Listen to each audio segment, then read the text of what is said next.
এই মণ্ডপটা কিন্তু সত্যি ভীষণ সুন্দর হয়েছিল।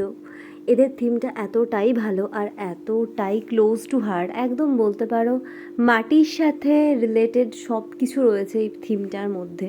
প্রত্যেকটা স্ট্যাচু এত মিষ্টি দেখতে লাগছিল, সত্যি বলছি, অনেক ফটো তুলে নিয়েছি। আর এত নিখুঁত বানিয়েছে না, ভীষণ প্রশংসনীয়। আর হ্যাঁ, আমি তো এভাবে আজকের দিনটা কাটালাম, এরপর তো বাড়ি চলেই যাব। তোমরা কে কী করলে, পুরো পুজোটা কেমন কাটলো অবশ্যই জানিও।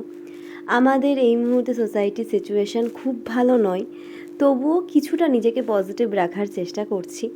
আর যদি এই ভিডিওগুলো না করতাম তাহলে তোমাদের সাথে শেয়ার করতেও পারতাম না যে আমার বহরমপুরে কী কী পুজো হয়েছে এই বছর।